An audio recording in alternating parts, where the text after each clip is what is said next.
시간이 되었습니다. 다 같이 사도신경으로 신앙 고백하며 2022년 5월 10일 화요일 새벽 기도회 시작하겠습니다. 나는 전능하신 아버지 하나님, 천지의 창조주를 믿습니다. 나는 그의 유일하신 아들 우리 주 예수 그리스도를 믿습니다. 그는 성령으로 잉태되어 동정녀 마리아에게서 나시고 본디오 빌라도에게 고난을 받아 십자가에 못 박혀 죽으시고 장사된 지 사흘 만에 죽은 자 가운데서 다시 살아나셨으며 하늘에 오르시어 전능하신 아버지 하나님 우편에 앉아 계시다가 거기로부터 살아있는 자와 죽은 자를 심판하러 오십니다. 나는 성령을 믿으며 거룩한 공교회와 성도의 교제와 죄를 용서받는 것과 몸의 부활과 영생을 믿습니다. 아멘. 오늘 우리가 함께 읽을 기록된 하나님 말씀, 구약의 말씀 레위기 4장 1절에서 12절까지의 말씀입니다. 구약 149쪽경에 있는 레위기 제4장 1에서 12절까지의 말씀 오늘 함께 읽고 묵상하겠습니다.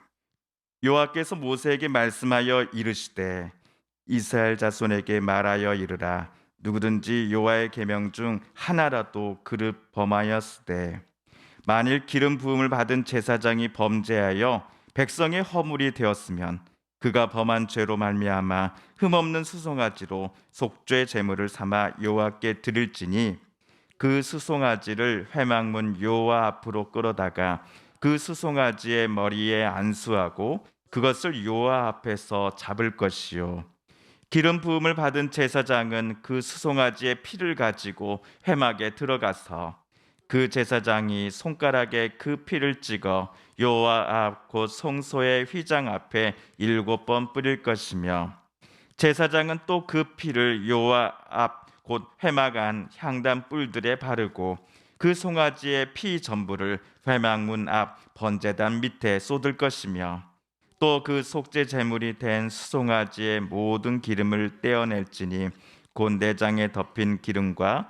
내장에 붙은 모든 기름과 두 콩팥과 그 위에 기름 곧 허리 쪽에 있는 것과 간에 덮인 꺼풀을 콩팥과 함께 떼어내되 화목제 제물의 소액에서 떼어냄 같이 할 것이요 제사장은 그것을 번제단 위에 불사를 것이며 그 수송아지의 가죽과 그 모든 고기와 그것의 머리와 정강이와 내장과 또 곧 그 송아지의 전체를 진영 바깥에 버리는 곳인 정결한 곳으로 가져다가 불로 나무 위에서 사르되 곧 재 버리는 곳에서 불사를 지니라. 아멘. 지난주 우리가 레위기에서 소개되는 총 5가지의 제사 중에 번제, 소제, 화목제에 관한 말씀을 차례로 읽었습니다.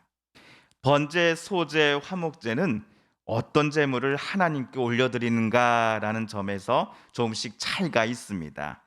하지만 위 3가지 제사 사이에는 공통점이 하나 있지요.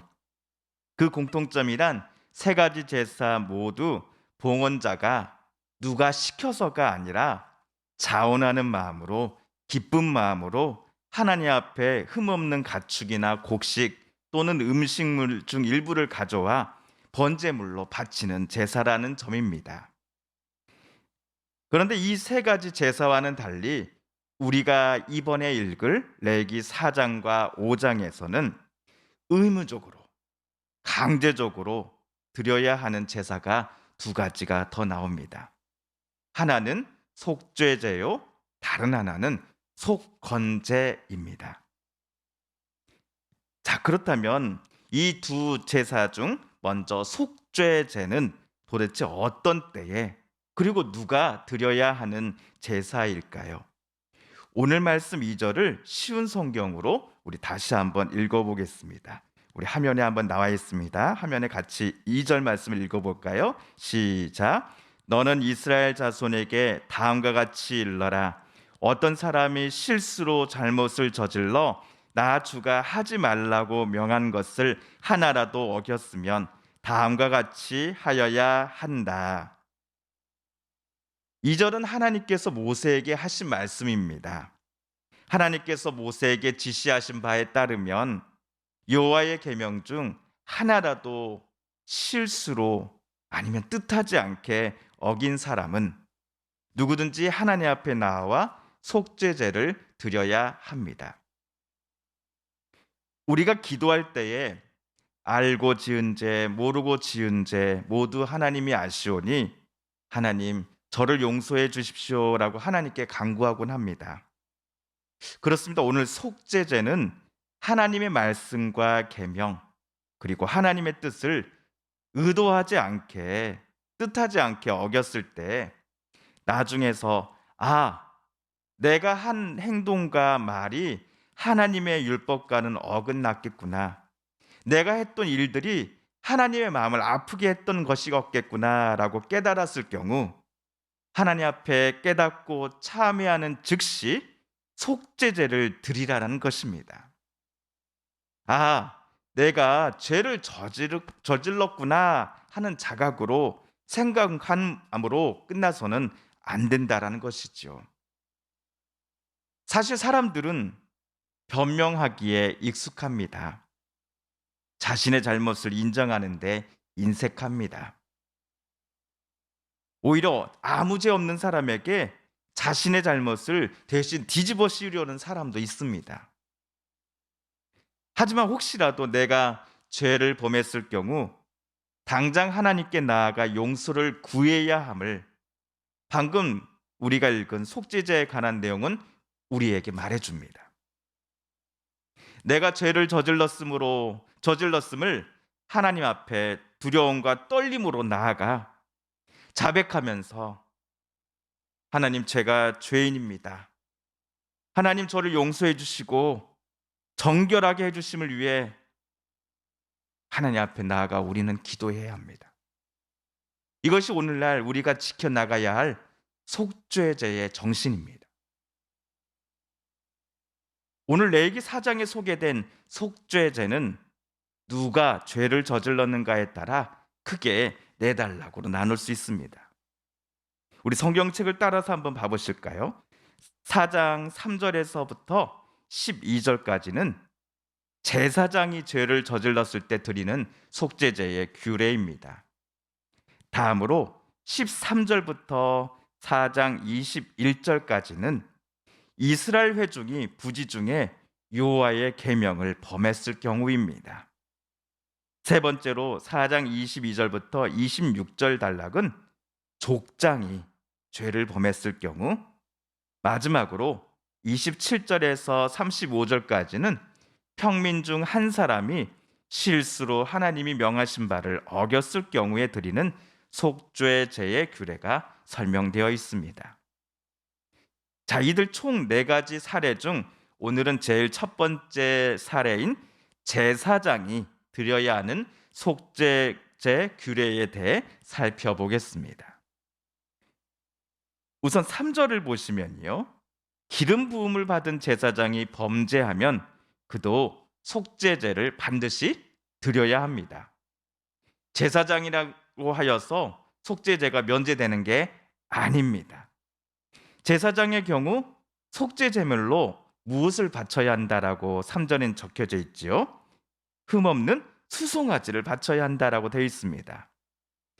지금도 그렇지만 아마 3000년 전경 모세 당시에도 수송아지의 값은 정말 어마어마했을 것입니다. 그런데 내일 우리가 읽어볼 4장 13절 14절에서 이스라엘 회중이 속건제를 드려야 할 경우가 나옵니다. 이때 속죄제물로 무엇을 바치게 되어 있습니까?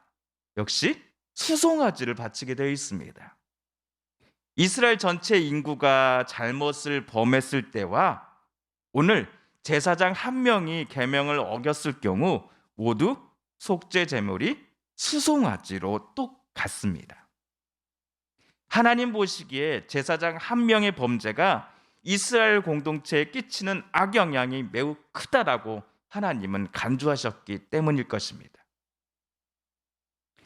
구약시대 제사장은 오늘날 저와 같은 교회의 목회자들이라고 보셔도 무방할 것 같습니다. 그렇다면 오늘날 목회자가 의도하지 않았다고 할지라도 하나님의 율법을 어긴 것을 하나님께서 얼마나 심각하게 생각하고 계시는지를 목회자인 저와 같은 이들은 늘 잊지 않으며 살아가야 하는 것입니다. 한편 제사장이 속죄제를 드리고자 할 때 회막문 앞으로 가져온 수송아지 머리에 오늘 속죄제의 주인공인 제사장은 직접 안수를 해야 합니다.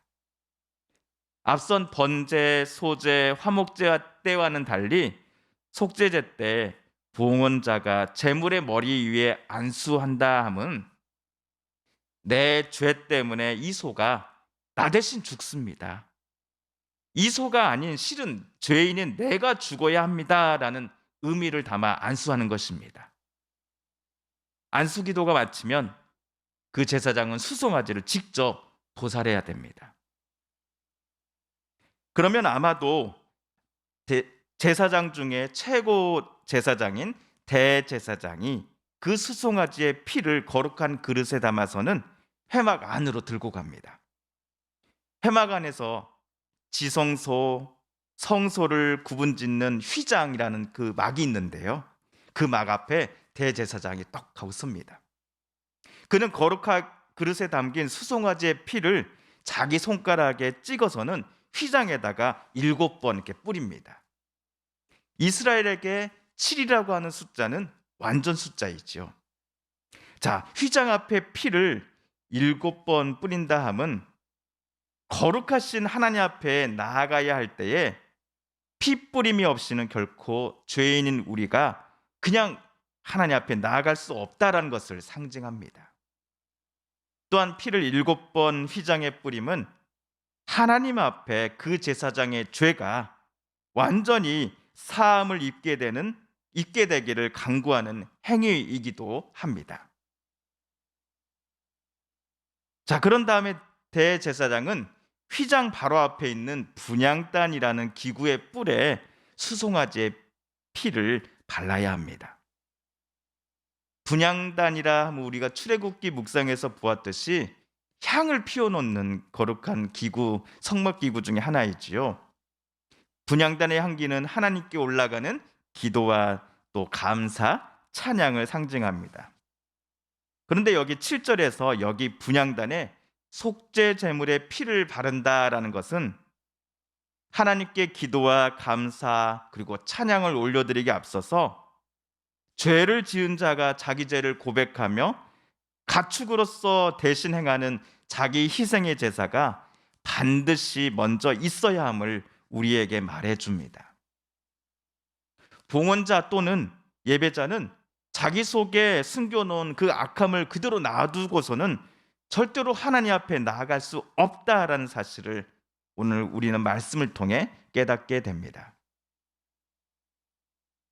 그리고 대제사장은 이제 회막문을 나갑니다. 그리고 마당에 놓인 번제단, 우리 봉헌 제물을 태우는 그 번제단입니다. 그 번제단 아래에 있는 어떤 그 관이라 해야 되나요? 그 관에다가 수송아지의 남은 피를 모두 쏟아 버려야 됩니다. 그런 다음으로 10절에 나온 것처럼 대제사장은 수송아지의 그 내장에 덮였던 기름, 두 콩팥, 간에 덮인 꺼풀 등을 번제단 위에 올려놓고 불사르게 되어 있습니다. 이 부분은 화목제 때와 동일합니다. 자, 그러면 수송아지의 남은 부분은 속죄제 때 어떻게 할까요? 참고로 화목제 때에는 고기 부분을 봉헌자와 또 그가 초대한 다른 사람들이 정해진 곳에서 함께 먹었습니다. 그러나 속죄 제물은 가죽과 정강이를 비롯한 모든 만나는 고기 부분, 또 내장, 그리고 똥, 이 모든 것들을 진영 밖, 재 버리는 곳으로 무조건 가져가야 합니다. 진영 밖에 미리 준비해 둔 나무 위에다가 그것들을 올려다 놓고 불살라 태워버려야 합니다. 그런데 왜 화목제 때와는 달리 속죄제 때에는 수소의 가죽과 정강이를 포함해 거의 모든 부위를 하나도 남김없이 다 태워야만 했을까요? 왜 진영 밖으로 하필이면 가져다 태워야 했을까요? 왜냐하면 오늘 자기가 죄를 지었다고 하여서 그가 가져온 이 수소가 안수, 제사장으로부터 안수를 받은 대상이기 때문입니다. 내가 죄를 지었소 하는 제사장이 안수한 대상이 바로 그 수소이기 때문입니다. 제사장의 죄를 그 수소가 대신 짊어진다라는 의미로 오늘 제사장이 안수했기 때문입니다. 그러므로 이 수소는 안수 이후 부정한 존재가 됩니다. 그래서 속죄 제물을 사용하는 것은 반드시 진영 밖으로 나가 죄가 될 때까지 모두 태워버려야만 했던 것이지요. 그런데 여기서 우리 히브리서 13장 11 그리고 12절을 화면을 따라 한번 같이 읽어볼까요? 시작. 이는 죄를 위한 짐승의 피는 대제사장이 가지고 성소에 들어가고 그 육체는 영문 밖에서 불사름이라. 그러므로 예수도 자기 피로써 백성을 거룩하게 하려고 성문 밖에서 고난을 받으셨느니라. 아멘. 예수님께서 달리신 곳은, 그리고 십자가가 달려진 곳은, 세워진 곳은 갈보리산이었습니다. 해골산이라고 불러기도 했죠. 자, 예수님 당시 갈보리는 예루살렘 성 바깥에 위치해 있습니다. 오늘 구약의 레위기에서 속죄 제물이 피를 제하고 나머지 모든 것들을 영문 밖에 나가 태워야만 했듯이 예수님께서도 예루살렘 성문 밖에서 고난을 받고 죽으셨습니다. 자기 피로써 온 세상 백성을 거룩하게 하고자 아무 죄 없으신 예수께서 친히 하나님과 우리 사이에 속죄 제물이 되신 것입니다. 이것이 성경이 우리에게 말하는 은혜입니다. 그러니 우리를 위해 속죄 제물 되시고자 십자가에 달려 돌아가신 예수님께로 저와 여러분도 매 순간 나아가야 합니다. 죄와 유혹이 아닌 우리는 영문 밖에 우리를 위해 속죄 제물 대신 십자가에 달리신 예수를 바라봐야 할 것입니다. 이것이 오늘 레위기 말씀, 속죄제 말씀을 통하여 우리에게 주시는 하나님의 음성입니다. 다 같이 주님께서 가르쳐 주신 기도를 드리겠습니다. 하늘에 계신 우리 아버지, 아버지의 이름을 거룩하게 하시며 아버지의 나라가 오게 하시며 아버지의 뜻이 하늘에서와 같이 땅에서도 이루어지게 하소서. 오늘 우리에게 일용할 양식을 주시고 우리가 우리에게 잘못한 사람을 용서하여 준 것 같이 우리 죄를 용서하여 주시고 우리를 시험에 빠지지 않게 하시고 악에서 구하소서. 나라와 권능과 영광이 영원히 아버지의 것입니다. 아멘.